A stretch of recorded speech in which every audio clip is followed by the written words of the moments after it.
Hello tout le monde, j'espère que vous allez bien. Aujourd'hui, je vais vous parler... Alors, j'ai mis porter sa voix, mais en fait, de quoi je vais vous parler du fait de parler face caméra, en conférence, devant un public, ce qui revient au même avec la conférence. Bref, ce genre de choses. Parce que vous êtes quelques-uns à me dire que vous avez peur, en fait, de parler en public ou de parler face caméra. Ce qui est quand même plutôt... comment dire? Alors, c'est pas... Comment dire? C'est pas obligatoire de le faire, mais c'est vrai que c'est quand même plus facile de savoir le faire, surtout quand on prend la décision de travailler en ligne. Boboun, tu veux bien me donner la gourde d'eau, s'il te plaît? Merci. Donc, j'ai reçu un message tout à l'heure qui me disait que, de l'une d'entre vous, qui me disait qu'elle aimerait bien pouvoir faire des lives et faire des masterclass, mais que c'était compliqué parce qu'elle n'était pas du tout à l'aise.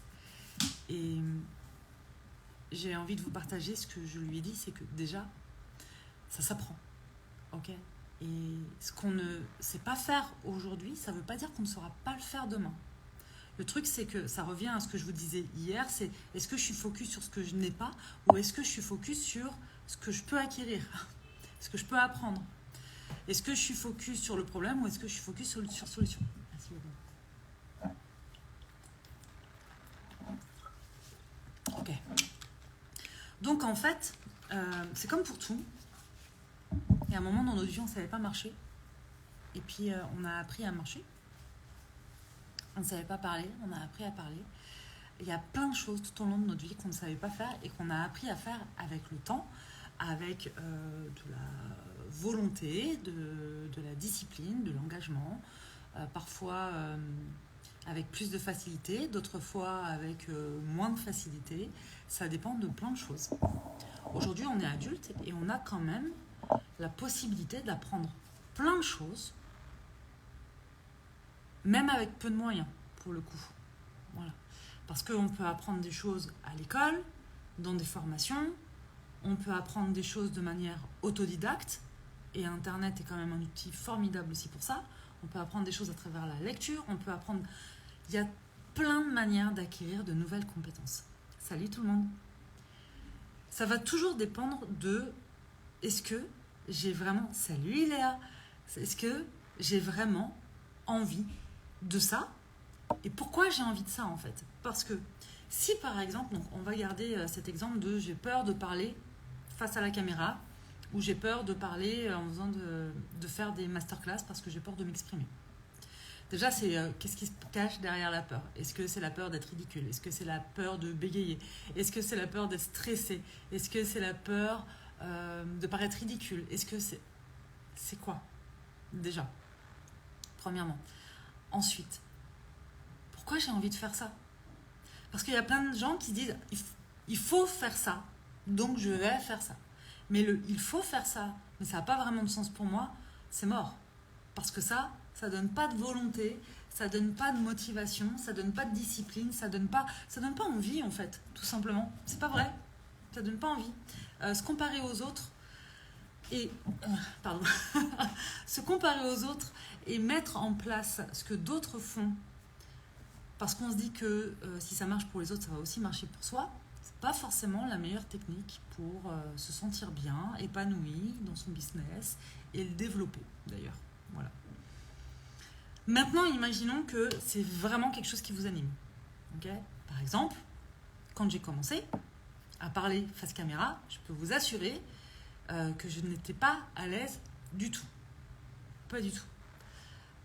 Je me souviens, moi, d'exemples, par exemple, quand je faisais mes études d'EduxP, pendant 3 ans, j'étais probablement celle qui s'exprimait le moins. Je me souviens que quand il fallait s'exprimer un peu, quand il y avait des espèces de tours de table, et que ça allait arriver à moi, mais j'étais en transe. Vraiment, j'étais au bout de ma vie. Je ne peux pas vous dire plus et mieux que ça. J'étais au bout de ma vie. Okay, et aujourd'hui, je fais des masterclass, j'ai fait des conférences, je fais des lives tous les jours, je parle en story. Bref, ça va, je suis pas morte en fait. Et pourtant, à cette époque-là, donc j'avais 20 ans, et j'étais très stressée à l'idée d'eux.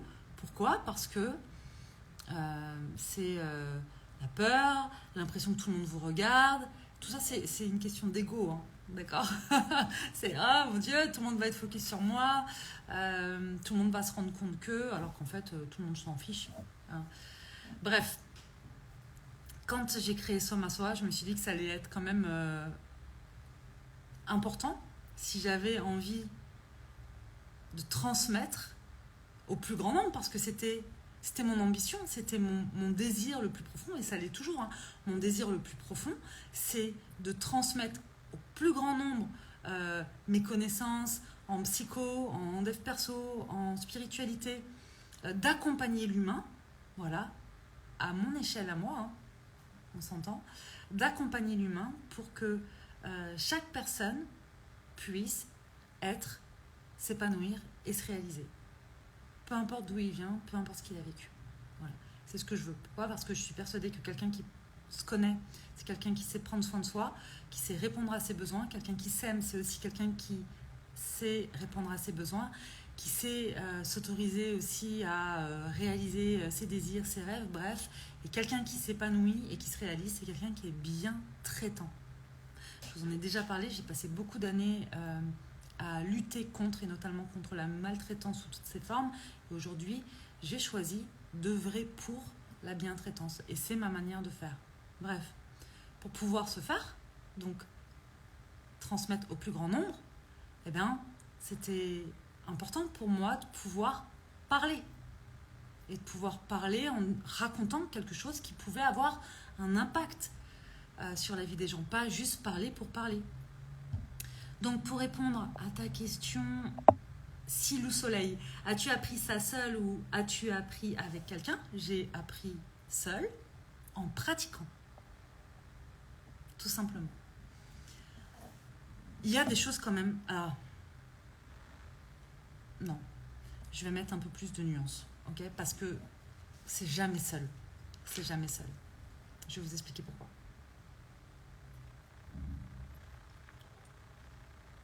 Déjà parce qu'a priori, salut Gonal, a priori on ne vit pas seul, perdu dans une forêt, dans une cabane, pas moi en tout cas. Et donc, je ne peux pas dire que j'ai appris seul parce que, par exemple, quand on apprend quelque chose à travers un bouquin, on n'apprend pas seul, hein. On apprend parce qu'il y a quelqu'un qui a acquis des connaissances, une expertise, une expérience et qui met de l'énergie, de l'amour, de la volonté, enfin bon, bref, dans l'écriture d'un bouquin qui va être vendu, qui va arriver jusqu'à nous. Et nous, on va faire le reste du chemin, c'est-à-dire s'acheter ce bouquin-là ou l'emprunter et puis le lire. Et ensuite, il y a plusieurs façons de lire un bouquin. C'est, est-ce que je lis juste un bouquin comme ça, puis je suis là, je suis pas là, c'est pas très important, ou est-ce que je lis un bouquin en conscience, parce que je me souviens que plus jeune, dans ma vingtaine, je consommais pas mal de bouquins de développement personnel et très clairement, ça m'a aidé. Mais pourquoi ça m'a aidé? Pas juste parce que je les ai lus, mais parce que quand je lisais des passages de ces bouquins-là, quand il y avait des choses qui résonnaient par rapport à moi, je me disais, ok, cette semaine, c'est là-dessus que je vais bosser. C'est ça que je vais faire. Toute la semaine, je vais faire ça. Et je le faisais en fait. Et petit à petit, il y a des choses qui ont réellement bougé. Mais j'aurais pu lire tous ces bouquins-là sans jamais rien en faire. De la même manière, vous pouvez aussi suivre une formation et ne rien en faire. Ça va dépendre en fait de la posture dans laquelle j'ai envie d'apprendre et de comprendre. Okay, donc là, c'est de la même manière. Vous pouvez lire un livre qui va avoir un impact considérable sur votre vie, qui va tilter parce que c'est venu toucher quelque chose et que vous allez en faire quelque chose ou pas. Donc c'est pour ça que je dis, même quand on apprend de manière autodidacte, on n'apprend pas vraiment seul. En tout cas, je considère aujourd'hui avoir appris beaucoup de choses de manière autodidacte, mais pas si seul que ça, en vérité, puisqu'il y a eu des bouquins, il y a eu des conférences, il y a eu plein de choses. Mais je crois aussi que pour apprendre à m'exprimer, à parler, parce que s'exprimer, ça va passer par plusieurs choses. Quand on a envie de porter sa voix, d'avoir un impact positif sur la vie des gens, de faire circuler un message. Il va y avoir plusieurs manières de le faire. Ok ? Savoir poser sa voix, ça va être hyper important. Respirer et savoir poser sa voix. Éviter les à rallonge. Parce que ça, c'est agréable pour personne. Créer de l'émotion. C'est plus intéressant. Savoir raconter une histoire. Les métaphores. Moi, j'adore les métaphores. Je suis pleine de métaphores. Je trouve que les métaphores, ça crée un film mental. Les gens voient, adaptent la métaphore à leur histoire. Bref, ça impacte plus. Et comment j'ai appris ça ? Même si je m'en étais pas rendu compte et que c'était pas le but initial, c'est tout simplement pendant mes 3 ans de formation en hypnose et thérapie brève. Parce qu'en hypnose, pour induire un état de conscience modifié, eh bien, on va modeler sa voix en fonction de la transe hypnotique qu'on a envie d'accompagner. Je sais pas si je suis claire. Mais par exemple, pour atteindre un niveau d'hypnose profond, eh bien, on va poser des mots particuliers avec une intonation particulière sur un rythme de respiration particulier avec des pauses à des moments donnés. Et tout ça, c'est travaillé en fait. Et donc, ça ne m'a pas empêché d'être stressée, nerveuse les premières fois où j'ai fait des lives ou des stories face caméra. Mais ce qui est sûr, c'est que cette formation m'a donné et a apporté des bases, c'est certain. De la même manière, me rendre compte à travers le yoga, à travers certaines pratiques, que la manière dont je positionne mon corps aussi, ça me permet de parler et d'envoyer une énergie qui va être différente. Hein, si je vous parle comme ça, avec entrain, ou si je commence à vous parler comme ça, moi, je ne vais pas avoir la même énergie et vous n'allez pas ressentir la même chose. Et puis ensuite, la dernière chose que je peux vous dire par rapport à ça, c'est encore une fois une histoire d'humilité, d'accepter, de commencer à un point où je ne sais pas, d'accepter de réitérer plusieurs fois une même action sans que ce soit parfait. Donc d'être en apprentissage sans se juger en fait. Se regarder par contre c'est hyper important, d'aller se regarder pour aller voir, ok, ça va, ça va pas. Et c'est quelque chose que j'ai fait pour moi. Ça n'a pas toujours été facile, hein, parce qu'au début je me disais waouh, et il y avait du jugement en fait, il y avait du jugement. Donc après c'est qu'est-ce que je fais de ça, pourquoi je me regarde et qu'est-ce que j'en fais. Donc par exemple moi je me disais ah tiens, là ok, je me rends compte que quand je cherche mes mots, je vais dire par exemple. Par quoi je peux remplacer le parce qu'il y a des techniques pour enlever ces fichus ou les tics de langage. Donc les formations aussi de prof de yoga, j'ai fait 3 trainings de 200 heures. Quand on apprend à teacher, on apprend aussi des techniques pour aller à l'essentiel, pour enlever des mots qui ne servent pas. Et ça m'a vraiment appris aussi, et ça m'a apporté. En fait, je me rends compte que tout ce que j'ai fait sur mon parcours, les différents jobs et tout ça, m'amène là où je suis aujourd'hui et m'a appris aussi à m'exprimer d'une certaine manière. Et de pouvoir le faire avec plus de confiance.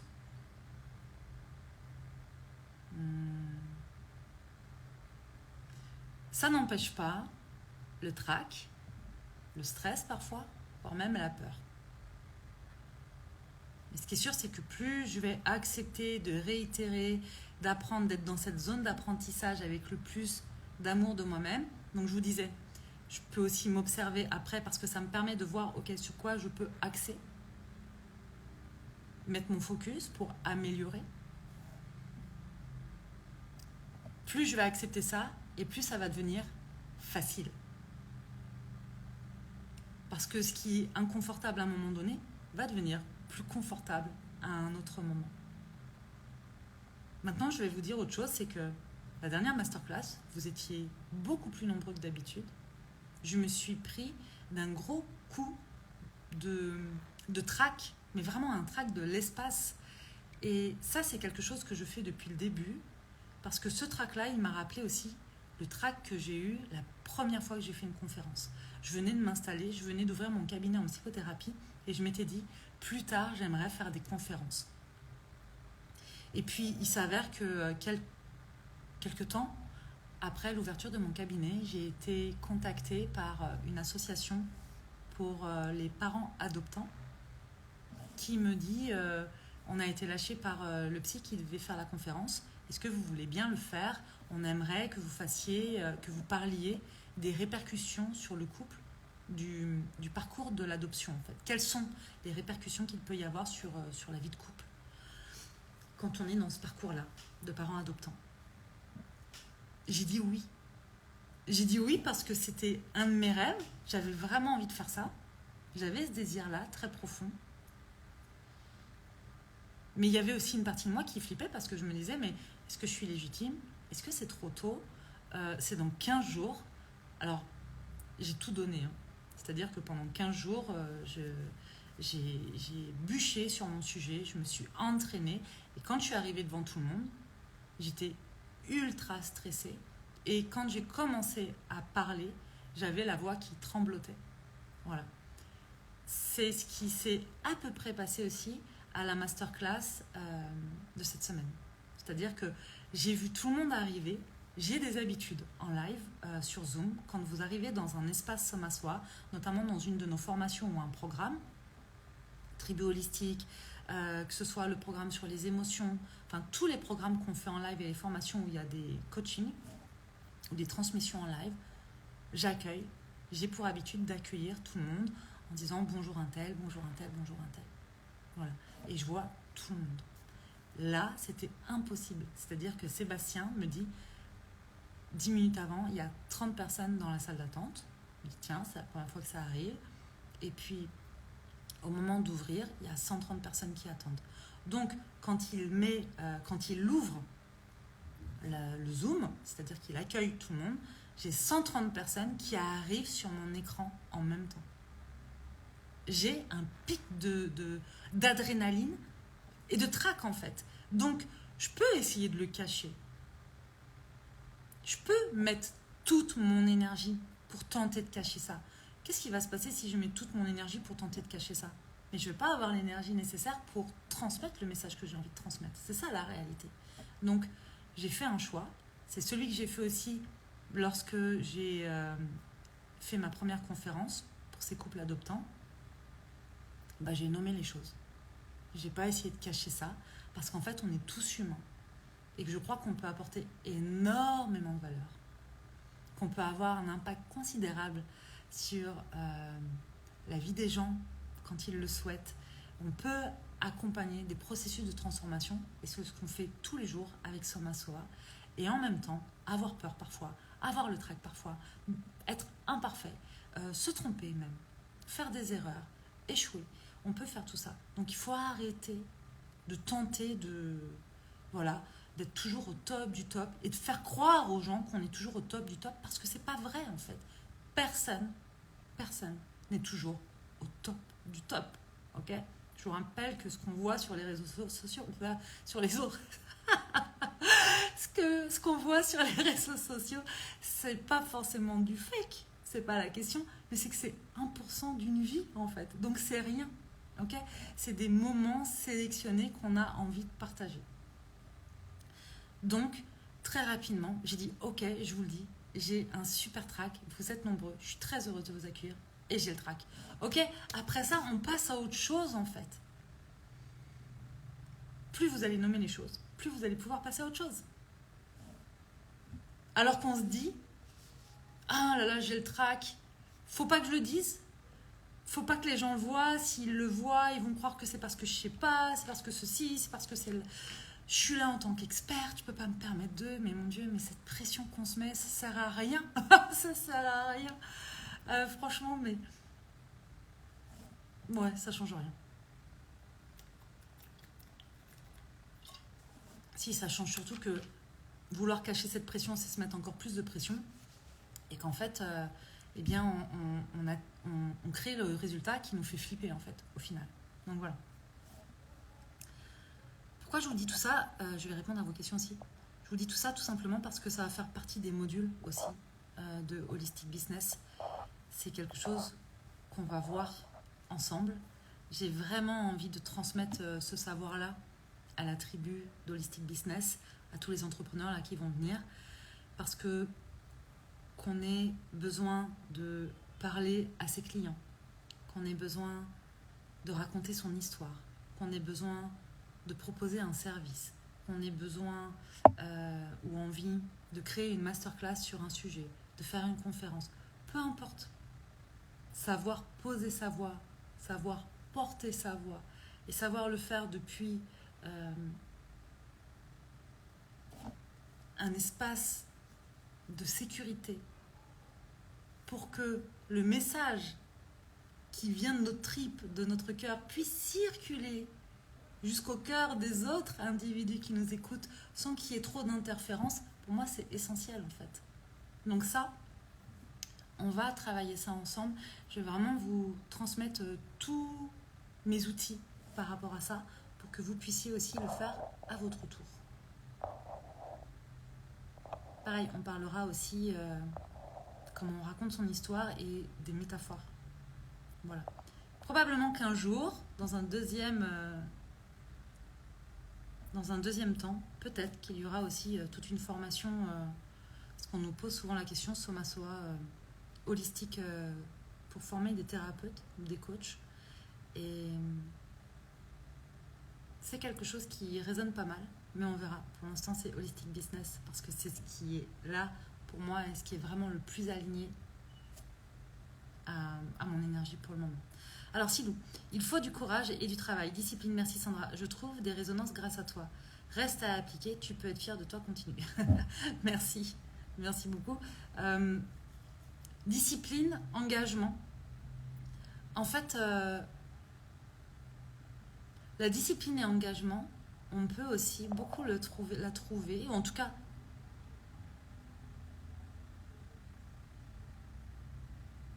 trouver de l'engagement pour être discipliné. Voilà. C'est plus facile quand on a un objectif qui nous fait vibrer très très fort. Un désir qui nous fait vibrer très très fort et qu'on veut atteindre. Cypris, merci de vos mots. Moi, je suis en train de me retrouver et la culpabilité à couper avec le monde pour m'apaiser. Moi, je suis en train de me retrouver et la culpabilité à couper avec le monde pour m'apaiser. Ok, Cypris. C'est chouette que tu puisses te retrouver et revenir à toi pour pouvoir t'apaiser et retrouver de la sécurité intérieure. Pauline, je crois que c'est ta transparence et ton authenticité qui fait passer un message percutant. Merci Pauline.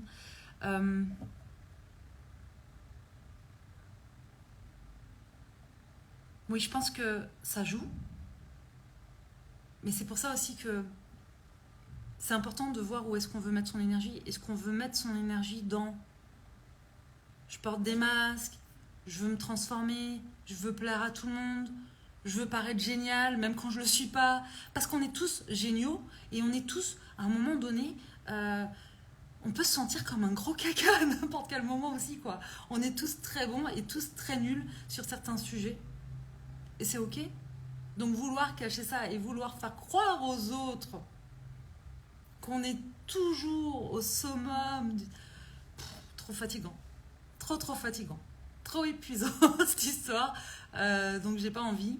Et puis aussi, je parle beaucoup d'amour de soi, je parle aussi beaucoup de comparaison, je parle beaucoup de ces sujets-là. Je parle d'authenticité. J'ai pas envie d'incarner autre chose que ça. Est-ce que c'est simple tous les jours? Franchement pas. Il y a des jours où je vais pour me connecter en live et je me dis waouh, mon énergie elle est pas au top. Oui, bah c'est pas grave en fait, j'ai envie. Et je me dis, bah ceux qui me connaissent très bien savent que tiens, c'est un jour où je suis plus fatiguée ou peut-être un peu plus stressée, ou les gens peuvent le voir. Bah c'est ok, c'est comme ça. C'était aussi un des objectifs de mon challenge 365 jours de live. C'était de me dire, bah en fait sur 365 jours, tu peux pas te cacher. Tu vas pas pouvoir faire semblant. Sur 365 jours, il y a des cycles. On n'est pas au top tout le temps et c'est chouette. Après, avoir le track, ça veut pas dire être au top. Moi, j'ai adoré faire cette conférence. J'ai arrêté la conférence et je me suis dit que c'était vraiment chouette, que j'ai aimé avoir autant d'interactions. J'ai adoré lire tous vos messages après, parce que j'ai tenté de les lire pendant et c'était génial. Je voyais des trucs circuler, mais j'ai pas pu tout lire. Donc, je les ai lus après. Ça a été un gros shoot d'amour, de joie, de ok, je sais pourquoi je fais ça. Je le savais déjà, mais encore plus, c'était vraiment très très fort. Donc voilà, ça vaut clairement, le jeu en vaut la chandelle. Alors Silou, est-ce que tu as dû faire un choix dans tes rêves et comment as-tu vécu le fait de mettre les autres de côté?